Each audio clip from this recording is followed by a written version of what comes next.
Each update brings you all the suspense, the deception, and sorrow. Don't!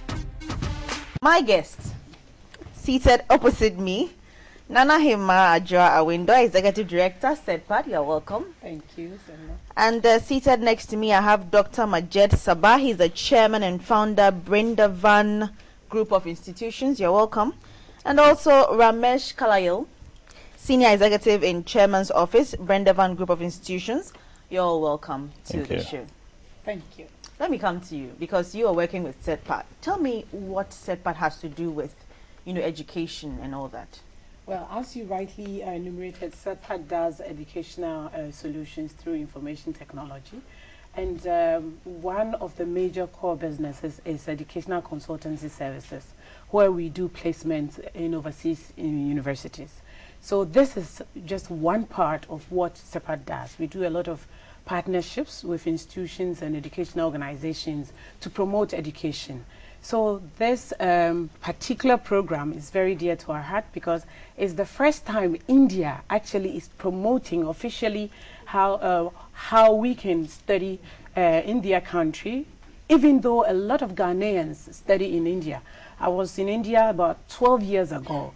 And that time, there were so many Ghanaians who were you studying in India? No. I know. I went greetings from abroad. And I went also for a conference. And I used the opportunity to do the program. And that's the time I got to know that so many Ghanaians were studying in India. But this is fresh.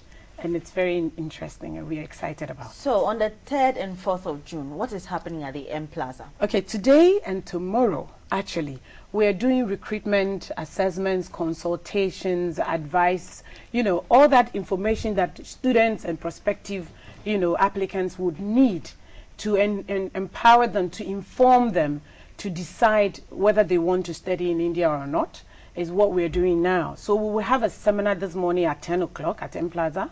And then after the seminar, people will have one-on-one consultancy services and discussions with their officials and us, actually, to know what and how. And that's what we are going to be doing today and tomorrow. Okay, great. So, Dr. Majed, let me come to you. What does your institution have to offer? In fact, first of all, I thank everybody here. I thank Mrs. Nana, who has given a really good explanation about education in India. We are, as a Brindavan College, is a part of Bangalore University and VTU, which is called Vishwasharaya Technological University in Karnataka, India. We offer education starting from 11th standard. Prepare a student to join the university level. And then we have undergraduate courses, which is in science and technology, like computer science and microbiology, biotechnology, genetics. And then we have in management courses as well as in BCom. Then a student can continue his studies in related subjects for MBA program and MSc microbiology and biotechnology and in MCA computer application. And the student also got opportunity to go for higher still for PhD research in MSc microbiology. As well, we have also courses like engineering, like electronics and communication, mechanical engineer, computer science, information science, and civil engineer. So why Ghana? Ghana, it is really, it is a first visit for me to Ghana. I wish I can come again, after seeing here the beauty of the country and the people of Ghana. And our institution is attractive students from all over the world. We have 46 nationalities presently studying in our institution. But this is the first time you are in Ghana? This is the first visit for me to Ghana. I got a lot of support from our Indian High Commission and from even our SEDPAD organizing our visit here, headed by Dr. Osi. Okay. And then it is really nice to know that we have the first student we have from Ghana who graduate from our college through ICCR scholarship. Okay. And we have students from all over the world, including students from Ghana. Okay. He mentioned scholarships. Are you looking at scholarships alone or? No. The government of India and government of Ghana, I'm sure, sponsors a lot of students to study in abroad. And we do have a link with ICCR, which Chairman just mentioned, which is Indian Cultural Council Relation. okay, and ETSL. Okay, now through them we do have students coming in. That's one part. But what we are here for is also for self-financed.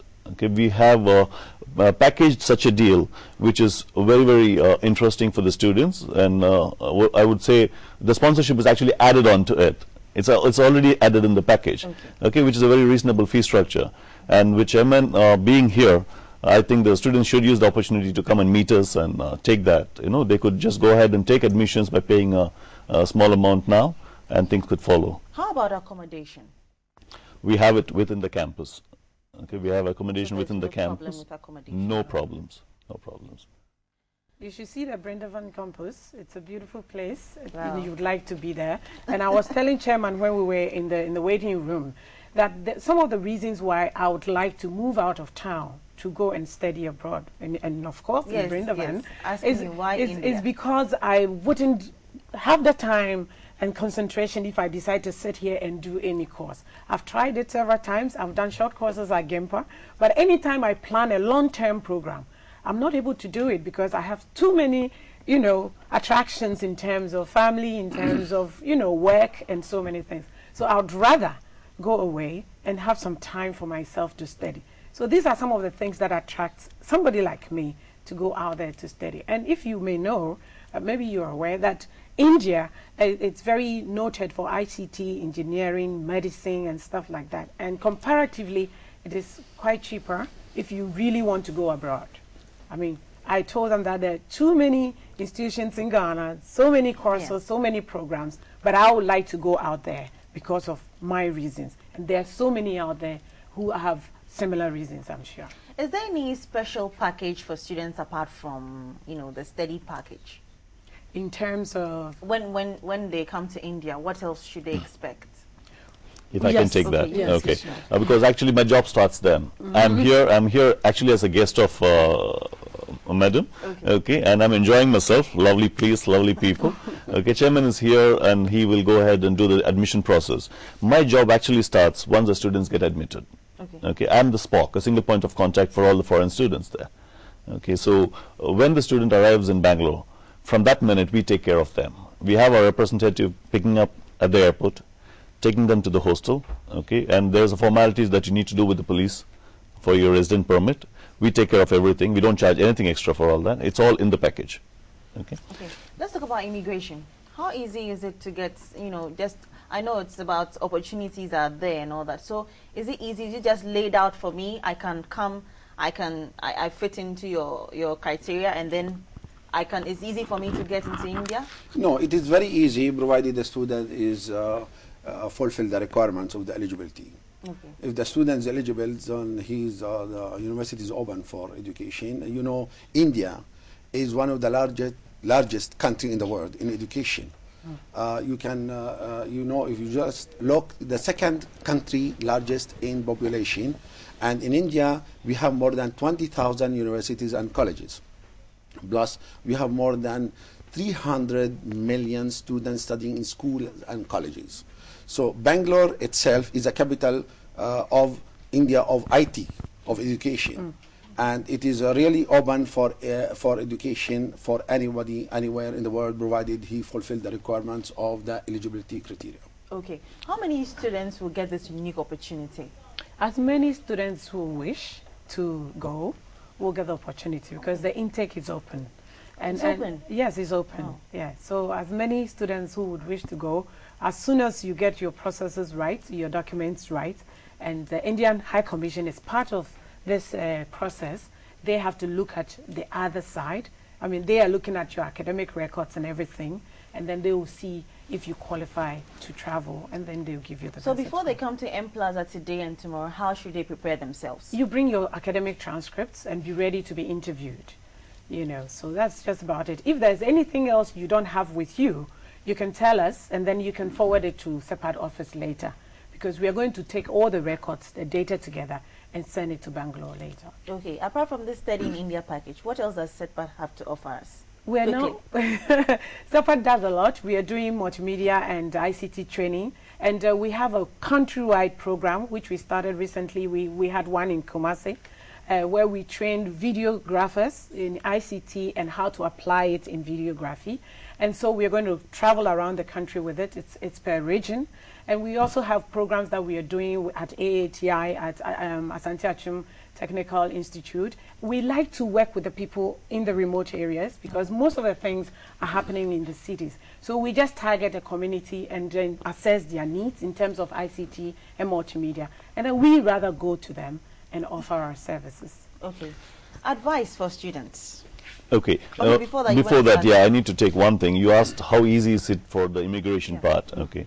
Now, the formalities are very simple to come to India. If they are eligible with all the criteria, a letter is issued by the college telling them the person is eligible with all the criteria and has approval from the university, and that letter is good enough for the person to get a visa. It's so simple. Okay. Okay. And just to tell you how we welcome foreigners, okay, I'm very proud to say our chairman, he came to study in India. He's a Palestinian by birth. Okay. Okay. He came to study in India. He stayed on in India. That's news. He stayed on in India, and he's got his empire in India. He's become an Indian. Yeah, and he's an Indian for the last 34 years. Okay, quickly, we don't have too much time. Just quick advice for students, just before you go. In fact, the student, they should concentrate on their studies and for the purpose they have come for. And students, especially from Ghana, I'm sure that they will focus in their education, and we expect them to become a unique of themselves. And when they come to our country, they are ambassador of their countries. But after graduation, we expect them to be ambassador of India. Yes. And Great. this is how we expect them. Ramesh. Yeah. You. Yeah, I mean, I would like to tell them that we have students from across Africa, from Congo, from Rwanda, from Tanzania, Kenya, so they would feel at home for sure. Okay. But of course, the competition will also be there. We would like to see who's the best. Yes. Okay. Yes. Yeah. Nanaja, before we go. Yes, my dear, we are inviting him. Oh, no problem. We're inviting all our friends and young ones, especially those who are graduating from the secondary schools, to come through so they can get information. And the decision is, you know, theirs though, but they can get information as much as they want. And I also like to mention that apart from India, we are doing placement for other countries, and we have a program that is going for United States of America as well. It's called IDEA. It has to do with athletics and other things. That one is partly scholarship sponsored and others. So people who need more information about that should also contact us at Sepad House. We are on the Atomic Energy Hatcher Road. You can always reach us on phone too. And so you can and also check on the website, sepad.com. It's Sepad, CETPAD.com. Yeah. So it's all about the unique opportunity of studying in India. They will be at the M Plaza Hotel from today and tomorrow. Between what time? It's 10 o'clock up to 6. From 10 to 6. Yes. So any information you need to know. Also, you can go on the net, CETPAD.com, and find out about your unique opportunity. My guests have been Nana Hima Ajwa-Awendo, Executive Director, SEDPAT, and also Ramesh Kallayil, Senior Executive in Chairman's Office, Brindavan Group of Universities, of Institutions, I beg your pardon, and Dr. Majed Sabha, Chairman and Founder, Brindavan Group of Institutions. Thank you so much for coming. Thank you very much. Thank you. Thank you. It's still the Breakfast Show. Stay with us.